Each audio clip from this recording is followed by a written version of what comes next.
कुंभ राशि वालों, अक्टूबर का महीना आपके लिए कैसा जाने वाला है? क्या कुछ बड़े बदलाव हैं? क्योंकि इस महीने में आपकी चंद्र राशि के अंदर आपके लग्न कुंडली की बात करें या फिर चंद्र कुंडली की, दोनों के अंदर ही देवगुरु बृहस्पति अपनी राशि परिवर्तन करके उच्च के होते हुए नजर आएंगे। वहीं सूर्य देव जो है वो तुला राशि के अंदर जाएंगे और नीच स्थान लेते हुए वहाँ पर निचस्थ हाल में दिखाई देंगे। इसके साथ साथ मंगल अपनी स्वराशि के अंदर आ रहे हैं। तो कई बड़े बदलाव यहाँ पर इस महीने आपको देखने को मिलेंगे। शुरू करते हैं एक एक करके। सबसे पहले अगर बात की जाए तो सूर्य देव, जो कि अभी के समय पर अष्टम भाव में बने हुए हैं, और अष्टम भाव में होना ही यहाँ पर आपके लिए बहुत ज़्यादा अच्छा नहीं था, है ना? क्योंकि सेवन्थ हाउस के लॉर्ड जो है वो अष्टम भाव में है।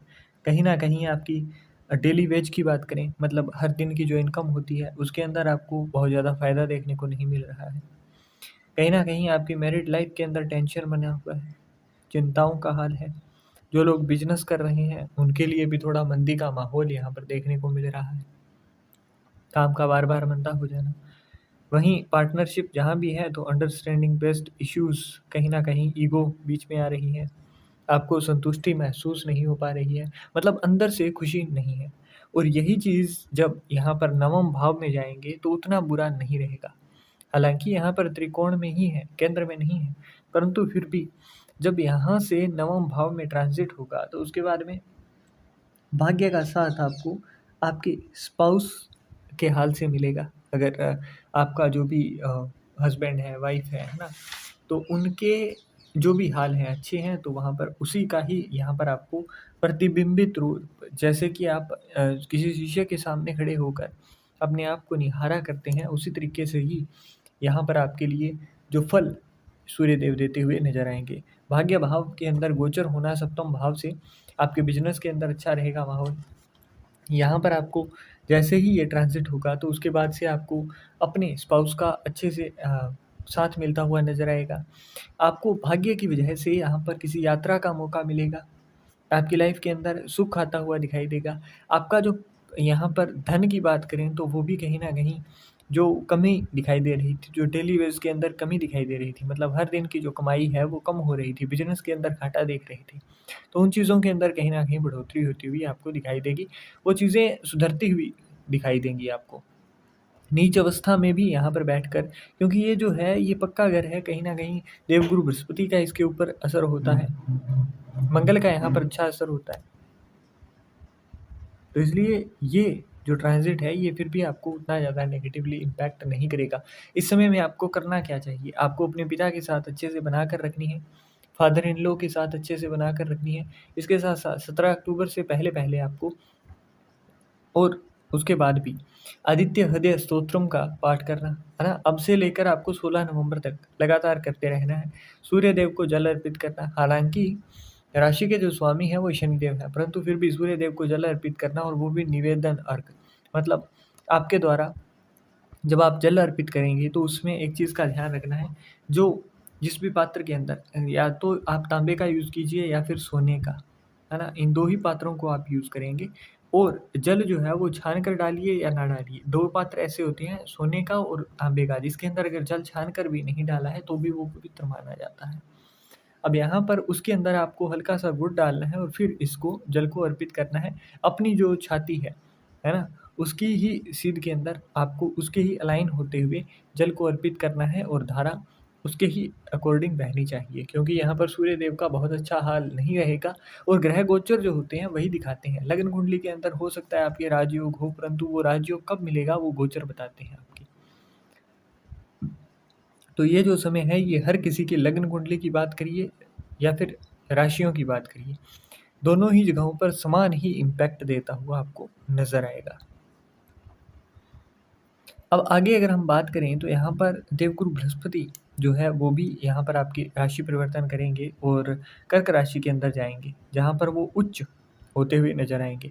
अब देवगुरु बृहस्पति जो है वो आपकी द्वितीय भाव, जो फैमिली को दिखाता है, धन को दिखाता है, वाणी को दिखाता है, भोजन को दिखाता है, और 11th हाउस जो कि आपके यहाँ पर लाभ को दिखाता है, आपकी इनकम को दिखाता है, दोनों को ही। और यहाँ से इनका ट्रांज़िट जो होगा वो 6th हाउस के अंदर होगा, जहाँ पर आपको ट्रांज़िट होने के बाद में अगर किसी का रोग चल रहा था, तो उसके अंदर अच्छा फ़ायदा देखने को मिलेगा। एक मतलब अगर कोई मर भी रहा था, मृत्युशैया पर भी था और अगर उसके दिन बाकी हैं, तो वो मतलब यहाँ से कमबैक करता हुआ आपको दिखाई देगा। इसके साथ-साथ धन का यहाँ पर बढ़ोतरी होती हुई दिखाई देगी, परंतु एक शर्त होती है इनकी। जब भी देवगुरु बृहस्पति देते हैं ना, तो गुरु जो भी ज्ञान दे, वो हर किसी के साथ साझा नहीं किया जाता है। ज्ञान कमाया जाता है ना? वही चीज़ यहाँ पर देवगुरु बृहस्पति भी दिखाते हैं आपको। यहाँ पर जो भी चीज़ें आप तक आएँ, जो भी ज्ञान आपको मिले, उस चीज़ को यूँ ही फ्री के अंदर जो भी धन हो, जो भी ज्ञान हो, उसको आपको बाँटना नहीं होता है फ्री में, है ना? यहाँ पर मुफ़्ती का काम आपको नहीं करना है, बिना माँगा ज्ञान नहीं देना है। अपनी वाणी को पूर्णतः नियंत्रण में रखना है, बहुत ज़्यादा बोलने से बचाव करिएगा। और इस समय के अंदर क्योंकि लाभ भाव के जो स्वामी हैं वो 6th हाउस के अंदर है, तो जहाँ भी कंपटीशन की बात है, कॉम्पिटिटिव एग्ज़ाम्स की जो लोग तैयारी कर रहे थे, उनके लिए बहुत अच्छा समय होगा। 19 अक्टूबर से 3 दिसंबर तक के मध्य अगर आपका कोई भी एग्ज़ाम है, तो वो निकलने के अच्छे खासे चांसेस यहाँ पर आपको बनते हुए दिखाई देंगे। इसके साथ-साथ यहाँ पर क्योंकि धन भाव के स्वामी हैं, तो आपके द्वारा आपके गले के ऊपर केसर का तिलक लगाया जाना आपके लिए फ़ायदेमंद होगा।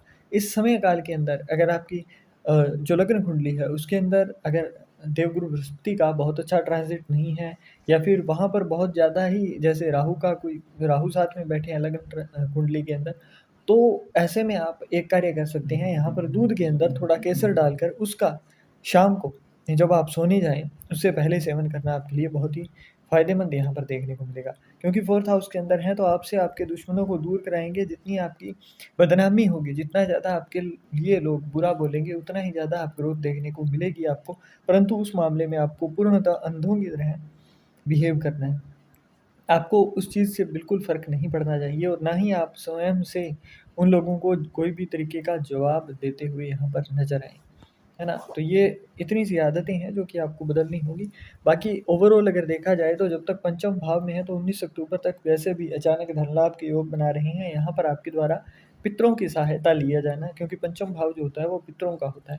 तो 2 चीज़ों का आपको ख़ास तौर पर ध्यान देना होगा जब तक 19 अक्टूबर तक यहाँ पर आपको एक तो चने की दाल दान में नहीं देनी है। पीला कोई भी जो भी धान होता है, कपड़े होते हैं वो दान में नहीं देने होते हैं।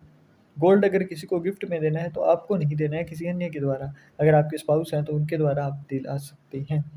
ये चीज़ आपको ध्यान में रखनी है।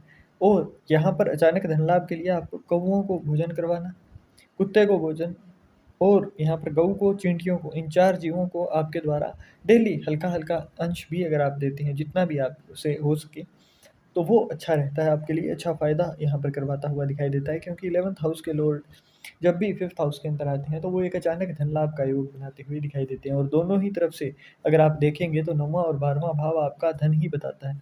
तो पारिवारिक सुख भी मिलेगा, आपकी जो वाणी है वो भी सिद्ध होती हुई यहाँ पर दिखाई देती है। मतलब जो भी चीज़ें आप बार-बार बोलते हो वो चीज़ें आपकी इन रियलिटी में अच्छी तरीके से असर डालती हुई आपकी लाइफ़ के ऊपर दिखाई देगी। तो ऐसे में कोशिश करिएगा जितना हो सके पॉज़िटिव बोलें। तो ये कुछ चीज़ें हैं जिनका आपको ख़ास तौर पर ध्यान देना है। अब जैसे ही 6th हाउस के अंदर आ जाए, तो ऐसे में बीमारियों के ऊपर, है ना, जिनकी चल रही हैं, तो बहुत ज़्यादा गौर ना करें। यहाँ पर 2 चीज़ों का ध्यान रखना है, एक तो बाहर का भोजन ना करें और वो चीज़ें ना खाएँ जिनसे लीवर के ऊपर असर पड़ रहा हो, क्योंकि लीवर को फैटी करना, ये चीज़ें यहाँ पर होंगी, है ना? और थायरॉइड जैसी बीमारियों से बचने के लिए यहाँ पर आपको कुछ करना होगा, जैसे कि आपके द्वारा अगर आपके गुरु हैं, तो उनको दान देना या फिर किसी भी बीमार व्यक्ति की जो भी आपसे सेवा बन पड़े, आपके द्वारा की जानी, आपके लिए फ़ायदेमंद रहेगी।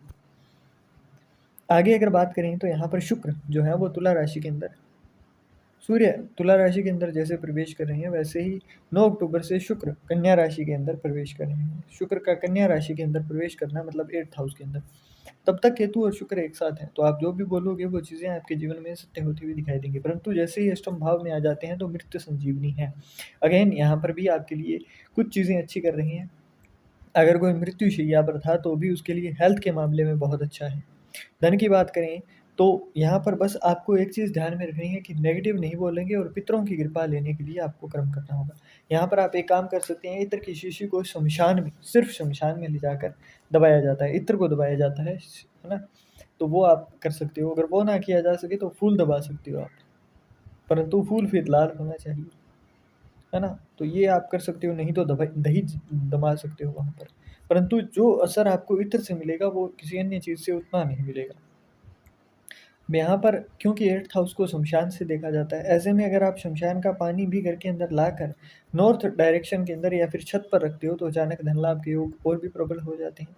किसी भी बीमार व्यक्ति की अगर आप सेवा करते हो तो वो भी आपके लिए अच्छा होता है। यहाँ पर जब भी शुक्र आते हैं तो क्योंकि इनके पास मृत संजीवनी है, तो जिस भी हाल में आपके मृत तुल्य हाल हो रहे हैं, जैसे कि आपका काम नहीं चल रहा है तो फाइनेंशियली, आपकी हेल्थ अच्छी नहीं है तो हेल्थ वाइज, है ना? आपकी मेंटल पीस बहुत ही ज़्यादा ख़राब है, आपको लगता है कि मेरा कोई साथ नहीं देता है, आप इमोशनली बहुत वीक हो रहे हो, तो उस मामले में हर चीज़ में आपके यहाँ पर आकर शुक्र मदद करते हुए दिखाई देते हैं, क्योंकि जैसा मैंने कहा मृत संजीवनी है, हर चीज़ में काम करती है इनकी। ये जो समय है ये गोल्डन पीरियड है, 9 अक्टूबर से लेकर आप जब तक अगला गोचर 2 नवंबर को होगा तुला राशि के अंदर जब जाएँगे भाग्य भाव में, तो उसके बारे में बहुत ज़्यादा नेगेटिव रिज़ल्ट आपको देखने को मिलेंगे शुक्र के ही, परंतु उस समय तक आपके लिए बहुत ही ज़्यादा फ़ेवरेबल है, 9 अक्टूबर से 2 नवंबर तक। इस समय के अंदर आपको शुक्र का जितना भी लाभ लेना हो, सारी चीज़ें मैंने आपको बताई हैं। इस समय के अंदर आपको बस महिलाओं का अपमान करने से बचाव करना होगा। अपनी मित्र की राशि में है और वैसे भी 8th हाउस के अंदर है, तो बहुत ज़्यादा नेगेटिव इनका रिज़ल्ट नहीं रहता है। बहुत सारी चीज़ों के अंदर ये पॉज़िटिव आपको रिज़ल्ट देते हुए दिखाई देंगे। यहाँ पर अगर आपकी मैरिड लाइफ खराब चल रही है तो ऐसे में हथेली जो होती है आपकी, उसके अंदर अंगूठे के पास जो उभरा हुआ भाग होता है, वहाँ पर हल्का सा इत्र लगाना और दोनों हाथ से रब करना शुरू कीजिए। उससे भी आपके शुक्र पर्वत पर जब आप ये डालते हो तो शुक्र और शनि, जिनको लाल किताब के अकॉर्डिंग हम लैला मजनू कहते हैं, तो दोनों का ही प्रभाव अच्छा होता है और आपको पॉजिटिव रिजल्ट यहाँ पर देखने को मिलते हैं। आगे यहाँ पर बात करें तो बुध और मंगल की बात की जाए तो यहाँ पर बुध और मंगल दोनों के दोनों नवम भाव में विराजमान है अभी इसी समय पर। और यहाँ पर बुध जब भी नवम भाव में आते हैं तो ऐसा इंसान जो है वो हवाई बातें ज़्यादा करता है, अपने ही जीवन में बहुत ज़्यादा ही मग्न हो जाता है, मतलब दूसरों से ज़्यादा लेना देना नहीं होता है। ये चीज़ आपकी 24 अक्टूबर तक चलेगी, परंतु इस चीज़ में एक चीज़ का ध्यान रखना होगा आपको, क्योंकि मंगल तो यहाँ पर पक्के घर के अंदर है, मंगल का यहाँ पर नेगेटिव इम्पैक्ट नहीं देखने को मिलेगा। अब जब तक मंगल यहाँ पर है तो आपको धर्म के मामले में ना थोड़े से आप उदार हो जाओगे, मतलब 2 रुपए लगाने हैं तो आप सोचोगे नहीं, है ना? और जब तक ये आचरण रहेगा आपके लिए धन के मार्ग भी खुलेंगे, आपका भाग्य भी आपका अच्छा साथ देता हुआ दिखाई देगा। और बुध है यहाँ पर। अब बुध जब भी होते हैं तो यहाँ पर रीज़न क्या है कि बुध वाणी के हैं, तो यहाँ पर आप अपनी ही दुनिया में रहते हो, अपनी ही धुन में रहते हो, है ना? और यहाँ पर आप कुछ ऐसा बोल जाओगे जिसके बाद में आपको, जैसे आपने अभी बोला और 5 मिनट बाद आपको लगेगा ऐसा नहीं बोलना था मुझे, है ना? तो ये चीज़ें होंगी, तो आपको यहाँ पर थोड़ा-सा गौर करना है कि आप किसी को भी कुछ भी बोलें उससे पहले 2 बार विचार कर लें, तत्पश्चात आप बोलें। और यही चीज़ आपके मंगल और बुध जो हैं वो आगे भी कंटिन्यू रखेंगे। अब मंगल जो है वो आपके यहाँ पर 3rd हाउस के और आपकी चंद्र कुंडली के 10वें भाव के स्वामी हैं और 9वें भाव में विराजमान है। तो 28 अक्टूबर तक आपके लिए, आप जो भी मेहनत कर रहे हो उसके मामले में अच्छे रिजल्ट आते हुए, अगर आप रिलीजियस प्लेस पर नंगे पैर जाना शुरू करते हो तो आपके भाग्य का अच्छा साथ आपको दिलाएंगे।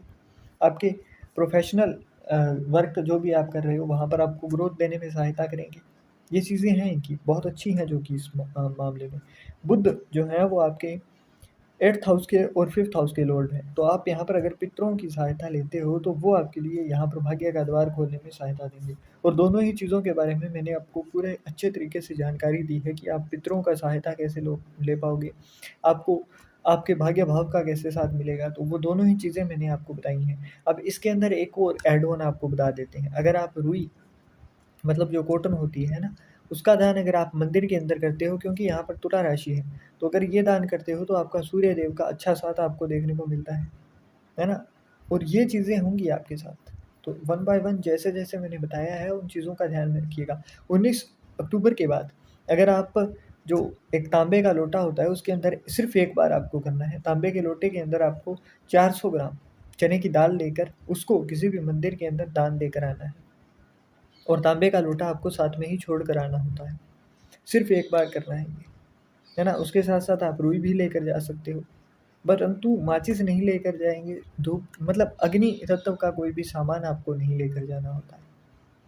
तो ये कार्य जब आप करेंगे, तो यहाँ पर आपको भाग्य का भी साथ मिलेगा और ऐसा साथ मिलेगा जो कि भाग्य परिवर्तन करने की ओर आपको एक नई जो सीढ़ियाँ देते हुए नज़र आएगा, एक नई उड़ान आपको देता हुआ नज़र आएगा। तो आशा करते हैं जो भी चीज़ें बताई है, जो भी सावधानियाँ बताई हैं, उनके ऊपर आप पूर्ण रूप से ध्यान देंगे और अपने जीवन में अच्छे परिवर्तन की ओर बढ़ेंगे।